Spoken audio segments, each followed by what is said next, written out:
Edge of a Bullet, a Dirk Warhard novel by D.B. Steele. Warning, minor spoilers for Wanderstop. It was just another typical day for Dirk Warhard. Dirk Warhard had been undercover for 13 weeks. In that time, he hadn't showered, shaved, or eaten a single time. This was the Dirk Warhard undercover method. The Dirk Warhard undercover method was a living hell for the initial 4 weeks, but on week 5, without fail, his body would begin to buzz with a feverish euphoria and a rigorous alertness that gave him the edge he needed to succeed. Because of the adrenaline it produced, he also hadn't slept in a month. His skull vibrated with a cocktail blend of indiscriminate rage and an unquenchable passion for justice. Time to get to work. Dirk Warhard's undercover persona was that of Bobby Briggleston, billionaire playboy, heir to the Briggleston family media empire.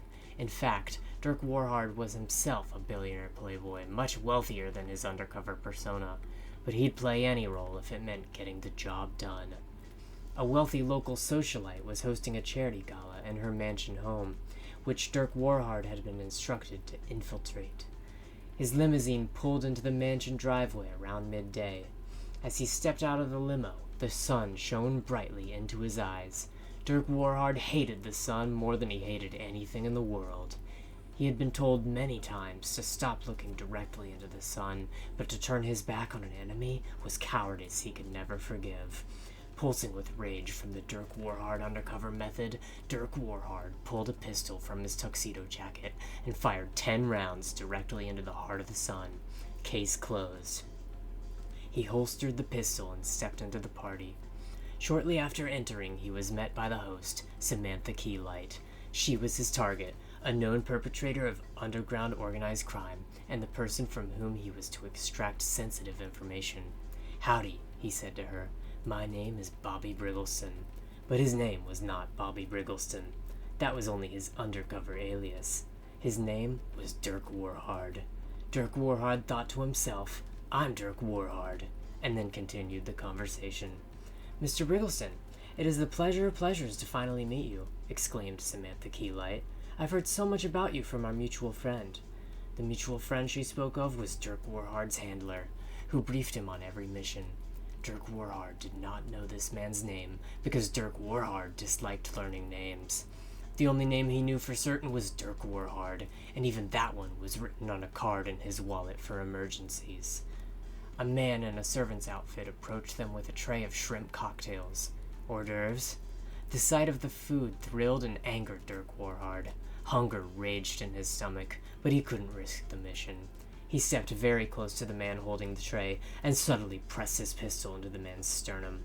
"You'll remove the food immediately, and you'll never show your face in this city again." The man began trembling violently, then nodded and turned for the exit. Dirk Warhard fired a warning gunshot at his feet, just to scare him. A hush fell over the entire party, but Dirk Warhard coolly holstered his pistol and said, "Saw some asbestos." The partygoers all nodded in appreciation, and a few began applauding.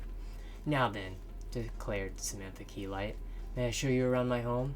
A man of your distinction will surely admire my collection of art."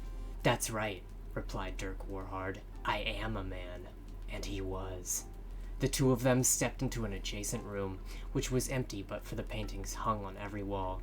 "Van Dorsen's mostly," said Samantha Keylight, "though some on the far wall are by Ferrier. Do you have a favorite artist, Mr. Briggleston?" Because there was only one name that Dirk Warhard truly knew, he replied, "Dirk Warhard." Several of the paintings looked to Dirk Warhard like food. To suppress the anger it aroused in him, he tore one of the paintings clean in half. "Asbestos," he explained. "Mr. Briggleston," said Samantha Keylight, "I did not invite you here simply to admire my art collection, nor to rid my home of asbestos. In fact, there is one particular piece of art I wish to show you that I think you will find very interesting." Dirk Warhard responded well to this statement, because he liked it when people gave him things that interested him. Samantha Keylight pulled a small parcel from a shelf, then turned to Dirk Warhard. But the parcel was not a piece of art. It was a gun. She pointed the gun at him. "That's right. I know exactly who you really are. Dirk Warhard." Dirk Warhard quietly retrieved his wallet and checked the card inside. She was correct. You didn't think you'd fooled me with this Bobby Briggleston nonsense, did you?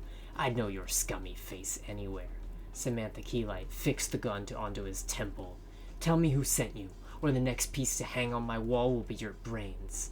Time slowed to a crawl.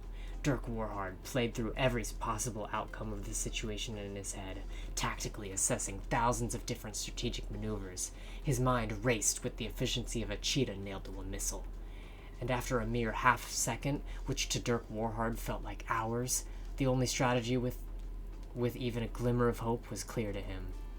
Well, snarled Samantha Keylight, what's it going to be? Are you going to start talking, or do I have to... Samantha Keylight exploded. Blood and innards splattered across every inch of the room, drenching the various works of art and substantially lowering their value at auction. Dirk Warhard wiped a finger from his eyes. Weeks ago, he had secretly planted a bomb inside Samantha Keylight, triggered by a switch inside the ring on his left hand. This was one of Dirk Warhard's signature techniques, and it had saved him dozens of times. He stepped over to where he vaguely recalled she had been standing, then adjusted his shirt cuffs and said, What you didn't know is, I'm actually Dirk Warhard. He then pulled out his pistol and set it again while holding the pistol, which he decided was cooler. He repeated it while firing the gun several times, and that felt coolest of all. Dirk Warhard still had no idea what role Samantha Keylight played in the perpetuation of organized crime, but it wasn't his job to know things. The less Dirk Warhard knew, the more quickly he completed each mission, and this one had been done in record time. He pressed the mechanical implant on his neck to inform his handler that the mission was a success. Dirk Warhard stepped back into the party, where guests were in a panic over the sound of the explosion and gunshots. They turned and froze as he entered the room, dripping with Samantha Keylight. Dirk Warhard strode confidently toward the nearest servant holding a tray, grabbed a shrimp cocktail and stuffed it into his mouth with beastly vigor. Someone in the crowd yelled, "Oh my God, it's Dirk Warhard!" Dirk Warhard attempted to yell, "What you didn't know is, I'm actually Dirk Warhard," but his mouth was too full of shrimp. So instead, he just fired his gun into the air several times. The partygoers began cheering and making out with each other. Then the president emerged from the crowd. "Dirk Warhard," said the president, "you've saved us once again. I award you $10,000 cash." The crowd cheered again, and Dirk Warhard still couldn't speak, so he kept firing his gun. One of the bullets accidentally hit the president, who gave the thumbs up as he bled out, grateful to have been killed by the famous Dirk Warhard. But the president's death didn't bother Dirk Warhard, who knew that there would always be another president, but there would never be another Dirk Warhard.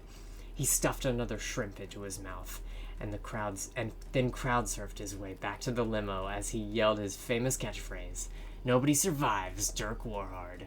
Just as cold as the shrimp, it was just another typical day for Dirk Warhard.